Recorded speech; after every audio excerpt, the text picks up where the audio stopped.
नमस्कार, आप देख रहे हैं प्रॉपर्टी मंत्रा। मैं हूं आपके साथ पूर्णिमा। प्रॉपर्टी मंत्रा में आज हम बात करेंगे भिवाड़ी के बारे में। दिल्ली एनसीआर में प्रॉपर्टी की ऊंची कीमतों को मंदी के दौर में खरीदने वाले चंद ग्राहक ही मिलेंगे। ऐसे में कम कीमतों के दम पर भिवाड़ी जैसे अफोर्डेबल इलाके ग्राहकों को लुभाने में कामयाब हो रहे हैं।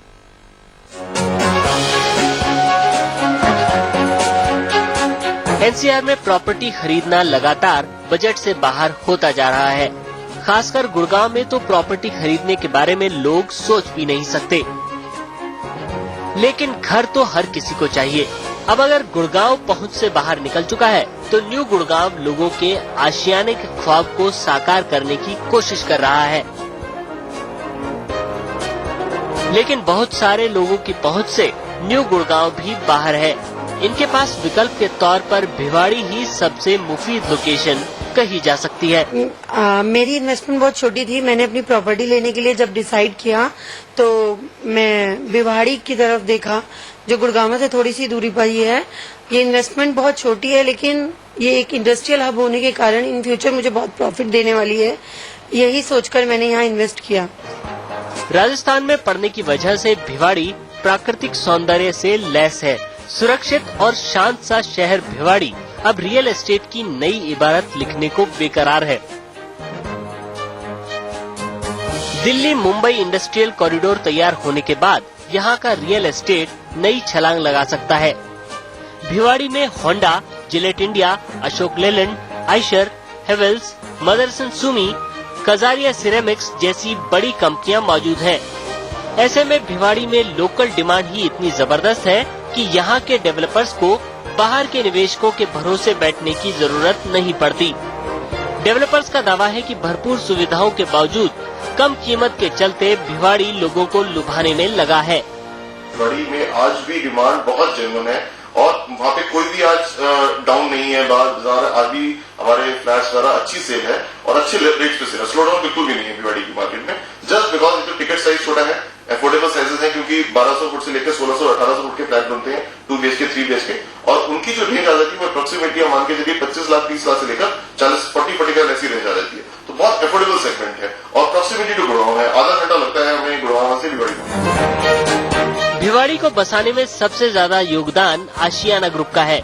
ये ग्रुप यहाँ पर कई ग्रुप हाउसिंग, होटल्स, मॉल्स और रिटायरमेंट होम्स के प्रोजेक्ट बना चुका है। आशियाना के साथ ही भिवाड़ी में एवलॉन, ओमेक्स, पार्श्वनाथ जैसे दिग्गज बिल्डर्स भी काम कर रहे हैं। गुड़गांव में नौकरी करने वाले लोग भी रहने या निवेश के लिहाज से भिवाड़ी का रुख कर रहे हैं। गुड़गांव से भिवाड़ी की दूरी 35 किलोमीटर है और NH8 का काम पूरा हो जाने के बाद लोग केवल आधे घंटे में भिवाड़ी से गुड़गांव पहुंच सकते हैं। कीमतों में लगातार हो रही तेजी भी भिवाड़ी को निवेशकों की पसंदीदा जगह के तौर पर स्थापित कर रही है।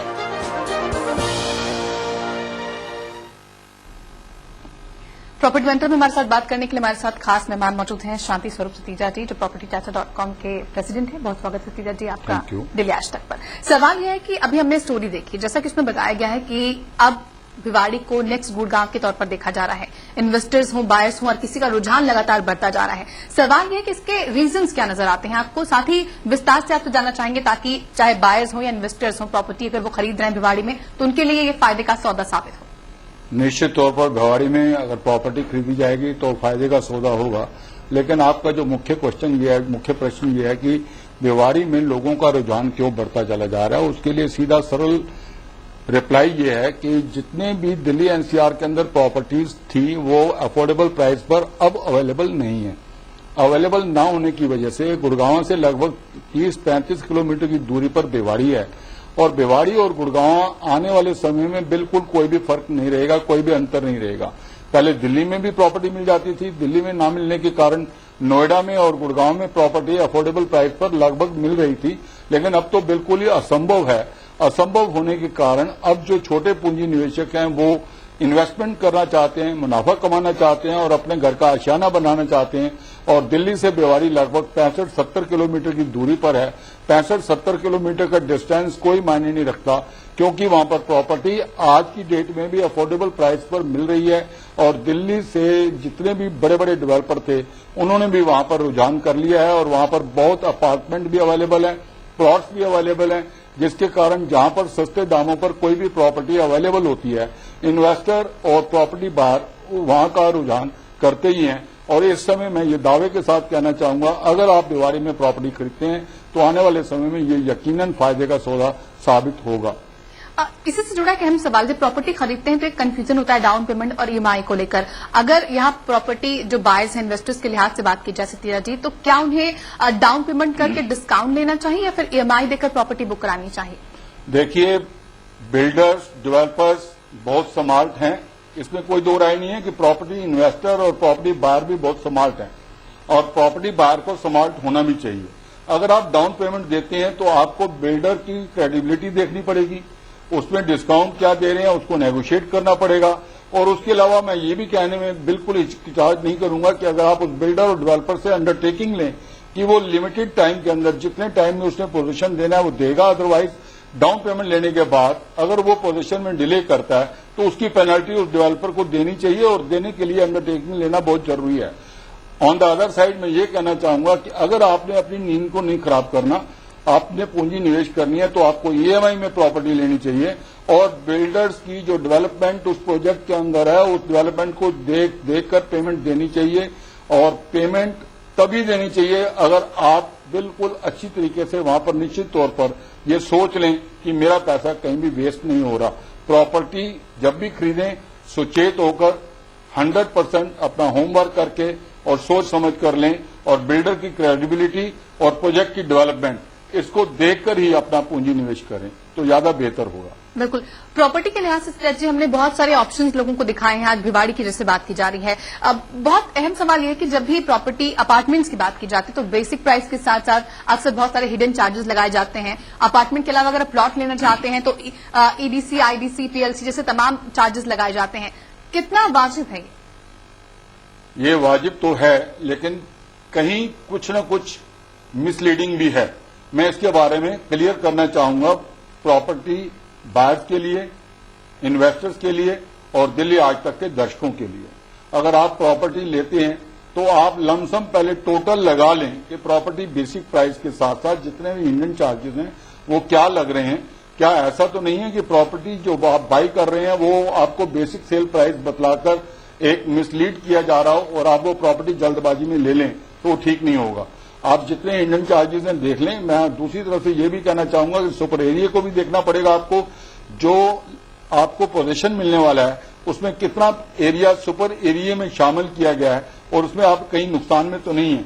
लेकिन अगर आप प्लॉट खरीदते हैं तो ना तो उसमें कोई सुपर एरिया है, प्लॉट जिस साइज का लेंगे आप उसी साइज का मिलेगा और प्लॉट अगर आप खरीदते हैं तो आप कभी भी किसी भी कारणवश नुकसान में नहीं जा पाएंगे। बिल्कुल, तो यहाँ पर छानबीन बहुत जरूरी है जब भी आप एक प्रॉपर्टी में इन्वेस्ट कर रहे हैं। तो यहाँ और साथ ही बात की कि हिडन चार्जेस जो भी हैं वो पता कर लें तो शायद आपके लिए बेहतर होगा, बाद में आपको प्रॉब्लम फेस नहीं करनी पड़ेगी। प्रॉपर्टी मंत्रा में यहाँ पर वक्त ब्रेक का है, लौटेंगे आपके लिए कुछ और खास जानकारी। देखते रहिए दिल्ली आज तक।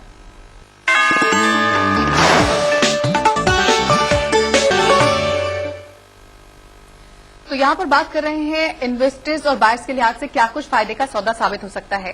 अगर जैसे बात करते हैं इन्वेस्टर्स के लिहाज से तो उनके लिए अपार्टमेंट्स की बात हो, इन्वेस्टमेंट के लिहाज से फ्लैट खरीदना ज्यादा अच्छा होता है या प्लॉट? अगर बायर्स की बात करें तो उनके लिए कौन कौन से विकल्प मौजूद हैं प्लॉट के और साथ ही फ्लैट्स के? देखिए, जिनका पास इस टाइम अपना घर नहीं है और अपना आशियाना बनाना चाहते हैं तो और कंस्ट्रक्शन करने में कोई भी परेशानी नहीं लेना चाहते तो उनको अपार्टमेंट में ही जाना होगा। लेकिन अपार्टमेंट में भी जाने के लिए उनको प्रोजेक्ट का नाम या बिल्डर के नाम से कोई भी अपार्टमेंट नहीं खरीदना चाहिए। अपार्टमेंट की प्लानिंग देखनी चाहिए। जो फ्लैट आपको मिल रहा है उसमें बालकनी का क्या साइज है, बेडरूम का क्या साइज है, ड्राइंग रूम का क्या साइज है, उसकी एंट्री का कितना स्पेस है, लिफ्ट कितनी है, ये सारी चीजों को जब आप देख लेंगे तो आप एक अच्छे नतीजे पर पहुंचेंगे और उसके लिए आपको फ्लैट ही लेना चाहिए। दिल्ली से दूर अगर आपने एक अपना घर बनाना है तो उसके लिए बहुत विकल्प हैं। दिल्ली के नजदीक वृंदावन में भी विकल्प है, हरिद्वार में भी विकल्प है और अगर आप भिवाड़ी में चाहें जो गुड़गांव के नजदीक है या सोना में, नेमराना में या जयपुर में भी विकल्प मौजूद हैं और सही प्राइस पर बढ़िया लोकेशन में आपको प्लॉट और फ्लैट मिल सकते हैं। ऑन द अदर साइड मैं ये कहना चाहूंगा कि अगर आप अपने पास अपना घर रखते हैं और आपको सिर्फ इन्वेस्टमेंट करनी है तो बेहतर होगा इन्वेस्टमेंट अगर आप प्लॉट में करें तो आपको मुनाफा ज्यादा मिलेगा। और प्लॉट में भी जब इन्वेस्टमेंट करते हैं तो उसकी लोकेशन किस साइज के रोड पर वो मौजूद है और प्लॉट का साइज क्या है। अगर 200 गज का है, 30 बाई 60 है तो ठीक है। अगर फ्रंट उसका बहुत कम है और डेप्थ उसकी ज्यादा है तो भी आप देख लें कि वो आपको सूटेबल नहीं होना चाहिए। जब भी आप प्लॉट खरीदते हैं, प्रॉपर्टी खरीदते हैं, अगर सोच समझ के लेंगे यकीनन कोई नुकसान होने का तो सवाल ही नहीं पैदा होता। और बेहतर होगा अगर इन्वेस्टर प्लॉट लेके उसमें इन्वेस्टमेंट करे और मुनाफा कमाए। अगर आपका अपना घर नहीं है तो उसके लिए आपको अपार्टमेंट ही लेना होगा, या आप उसको खुद बना सकते हैं तो उसके लिए भी प्लॉट एक अच्छा विकल्प है। बिल्कुल, यहाँ पर प्रॉपर्टी की जब भी बात होती है सत्या जी, हमेशा होता है कि फ्यूचर कैलकुलेशन पर डिपेंड करता है कि भविष्य में उसका रेट कितना होगा। अगर यहाँ पर बात की जाए गुड़गांव के बाद जैसे भिवाड़ी की बारी है, NH8 की बात की जाए या भिवाड़ी की बात की जाए, तब NH8 पर आने वाले वक्त में जो प्रॉपर्टीज खरीदी जा रही हैं उनका फ्यूचर क्या होने वाला है? NH8 के ऊपर भिवाड़ी थोड़ा सा हटके है, धारूहेड़ा से अंदर जाना पड़ता है। धारूहेड़ा NH8 के ऊपर है, निमराना NH8 के ऊपर है, शाहपुरा NH8 के ऊपर है और जयपुर अजमेर हाईवे ये टोटल NH8 के ऊपर है। NH8 के ऊपर जितनी भी लोकेशंस हैं, अगर उसमें बिल्डर की क्रेडिबिलिटी देख ली जाए तो वहां पर फायदे का सौदा है। But on the other side मैं ये कहना चाहूंगा, अगर आप दिल्ली से नजदीक अपना घर बनाना चाहते हैं और गुड़गांव और दिल्ली में आपको प्रॉपर्टी अफोर्डेबल नहीं मिल रही, जो बिल्कुल मिल ही नहीं रही, इसमें कोई दो राय नहीं है, तो भिवाड़ी में ही आपको देखना चाहिए। भिवाड़ी में अगर आप प्लॉट लेते हैं तो बहुत अच्छे अच्छे प्रोजेक्ट आ चुके हैं। लगभग 5200 रुपये पर स्क्वायर यार्ड से लेकर 15,000 रुपये पर स्क्वायर यार्ड तक प्रॉपर्टीज वहां पर अवेलेबल हैं। और अगर आप डायरेक्ट बिल्डर से भी संपर्क करना चाहें तो मैं आपको उनका टेलीफोन नंबर बताना चाहूंगा, 9829052853। एक बार नंबर दोबारा नोट कर लें, 9829052853। आप डायरेक्ट बिल्डर से बात कर सकते हैं, उनसे सोच समझकर डिस्कस करके प्लॉट भी ले सकते हैं और अपार्टमेंट भी ले सकते हैं। भिवाड़ी और निमराना बहुत सुंदर विकल्प है क्योंकि ये दिल्ली के नजदीक है। दिल्ली के नजदीक भी, और आने वाले वक्त में इन प्रॉपर्टी में भविष्य बहुत ही अच्छा होगा, अच्छा भविष्य होने वाला है। तो ये आपके लिए बेहतरीन ऑप्शन हो सकते हैं अगर आप प्रॉपर्टी में इन्वेस्ट करने की सोच रहे हैं, चाहे प्लॉट या अपार्टमेंट, दोनों के लिहाज से। वक्त ब्रेक का है, लौटेंगे जल्द। आप देखते रहिए दिल्ली आज तक। ब्रेक के बाद एक बार फिर से आप सबका स्वागत है। लगातार एक्सपर्ट राय ले रहे हैं सतीजा जी की। एक अहम सवाल है रीसेल को लेकर। सत्या जी, जब भी बात की जाती है प्रॉपर्टी इन्वेस्टर्स के लिहाज से, जब भी वो प्रॉपर्टी कहीं खरीदते हैं, जब रीसेल की बारी आती है तो वो वैल्यू नहीं रह जाती है। ऐसे में आपसे सवाल ये है कि कौन कौन से ऑप्शन है और रीसेल को लेकर क्या ऑप्शन मौजूद है? नहीं, ऐसा नहीं है। रीसेल में प्रॉपर्टी की कीमत बढ़ी हुई होती है। अगर सोच समझ के किसी ने प्रॉपर्टी खरीदी है तो रीसेल के अंदर उसको प्रॉफिट होना निश्चित तौर पर तय है। मैं ये लेकिन मुश्किलात पेश आती हैं जब भी मुश्किलात पेश आती हैं, उसका भी एक सोल्यूशन है और वो मैं सोल्यूशन देने वाला हूं। प्रॉपर्टी बायर्स, दिल्ली आज तक के दर्शकों को मैं ये कहना चाहूंगा कि कुछ बिल्डर्स ने रीसेल की भी गारंटी देना शुरू कर दिया है। आपके पास सैकड़ों हजारों एसएमएस आते होंगे और उस एसएमएस की वजह से आप मिसलीड ना हो, ये ज्यादा अच्छा होगा। ओनली एसएमएस देखा और आपने जाके पैसा दे दिया और बिल्डर ने कल को दूसरे दिन तीसरे दिन अपना सिम कार्ड बदल लिया और आप नंबर मिलाते रहे और आपको नहीं मिला। आप एग्जिस्टिंग देखिए, प्रॉपर्टी एग्जिस्ट करती है, क्या उसमें डेवलपमेंट जल्दी शुरू होने वाली है या डेवलपमेंट होने के चांसेस हैं, क्या बिल्डर की क्रेडिबिलिटी बहुत अच्छी है, तब आप इन्वॉल्व करें अपने पैसे को। पैसा लगाने के बाद अगर नींद ना आए तो बेकार की बात हो जाएगी और आप इन्वेस्टमेंट करके परेशान हो जाएंगे। अगर आप इन्वेस्टमेंट करते हैं तो बेटर ये होगा कि प्रॉपर्टी इन्वेस्टमेंट में ईएमआई के अंदर ही जाएं। प्रॉपर्टी आप खरीद लें, बिल्डर्स का रिकॉर्ड भी देख लें, जो आपको प्रॉपर्टी दिलवा रहा है उनकी क्या क्रेडिबिलिटी है वो भी आप देख लें, और रीसेल की कितनी गारंटी दी जा रही है। प्रॉपर्टी चाचा जितने भी प्रोजेक्ट्स में बुकिंग करते हैं या करवाते हैं या इन्वेस्टर का पैसा लगाते हैं तो वो एक एश्योरेंस देते हैं कि हम खुद आपकी प्रॉपर्टी को इतने समय में बेचकर लगभग इतने % का मुनाफा देंगे। अगर उसको आप रिकॉर्ड में ले लें, उसको अगर आप एक डॉक्यूमेंट के रूप में ले लें तो आप बिल्कुल सुविधाजनक इन्वेस्टमेंट करके ढेर सारा मुनाफा कमा सकते हैं। इसमें चतुराई आपको इस्तेमाल करनी होगी और अगर रियल सेल के अंदर प्रॉपर्टी में आपको मुनाफा नहीं हो रहा तो सोच समझ लेना चाहिए कि आप कहीं ठगे जा चुके हैं और ऐसा ना करने के लिए क्रेडिबिलिटी का देखना बहुत जरूरी है। बिल्कुल, मुनाफे से एक अहम सवाल यह है कि जब भी प्रॉपर्टी इन्वेस्टर जो होते हैं प्रॉपर्टी खरीदते हैं मुनाफे के लिहाज से, या फिर जो एंड यूजर्स होते हैं अगर वो ले रहे हैं अपने निवास के लिए प्रॉपर्टी लेते हैं, पूंजी की कमी है, अगर वो लोन ले रहे हैं, तो बीइंग एन प्रॉपर्टी एक्सपर्ट आपकी क्या राय होगी इन्वेस्टर्स के लिए और एंड यूजर्स दोनों के लिए? आपने बहुत सुंदर क्वेश्चन किया है। मैं इसके लिए विस्तार से ये बताना चाहूंगा कि प्रॉपर्टी आप खरीद रहे हैं और आप अपने बजट को देख कर ले रहे हैं और अफोर्डेबल हाउस मिल रहा है, बजाय आप 4 बेडरूम के, 3 बेडरूम के, 2 BHK में आइए ना, आप लोन मत लीजिए। कर्ज एक ऐसा मेहमान है जो आता बहुत जल्दी और जाने का नाम नहीं लेता। मैंने कई क्वेश्चंस, कई लोगों की जानकारियां ली हैं जो ये कहते हैं नोएडा के अंदर इस तरह से फंसे हुए हैं, उन्होंने लोन ले लिया और लोन को चुकाते चुकाते रह गए। जो उन्होंने टोकन मनी या 25% पहले पेमेंट दी थी वो भी उनकी डूब गई। फ्लैट से भी हाथ धोते रहे और 25% जो दिया था वो भी खत्म हो गया। इसलिए प्लानिंग करके लें। लोन बहुत बड़ा एक मेहमान है, कर्ज है, कर्ज इसको ना लें तो ज्यादा अच्छा है। आप EMI बढ़वा लें, आप बिल्डर्स डेवलपर के साथ एक समझौता कर लें कि मैं आपको 12 महीने में पेमेंट नहीं दे सकता, मैं आपको पेमेंट 36 महीने में दूंगा, क्योंकि बिल्डर ने, डेवलपर ने अपना प्रोजेक्ट बेचना है, वो आपकी बात को मानेगा। मेरा कहने का तात्पर्य यह है कि अगर आप प्रॉपर्टी खरीद रहे हैं तो उससे पहले आप चुस्त होकर बात करें डेवलपर के साथ, और जिस तरीके से सुविधा के अनुसार पेमेंट दे सकते हैं उसी बजट में छोटा बेशक निवास खरीद लें, छोटी पूंजी लगा लें और फायदा उठाएं। बिल्कुल अपनी पूंजी के हिसाब से निवेश करें। लोन लेना थोड़ा आपके लिए मुश्किल भरा हो सकता है आने वाले वक्त में। शुक्रिया सत्या जी आपको यहाँ पर आने के लिए, तमाम बातचीत और जानकारी के लिए। Thank you. प्रॉपर्टी मंत्रा में आज के लिए बस इतना ही। अगर आप भिवाड़ी में निवेश से जुड़ी कोई भी सलाह चाहते हैं तो आप हमें पूछ सकते हैं askme@propertychacha.com पर मेल करके। इसके साथ ही आप प्रॉपर्टी से जुड़ी किसी शिकायत, सवाल या सुझाव के लिए 9871 372 372 पर फोन कर सकते हैं।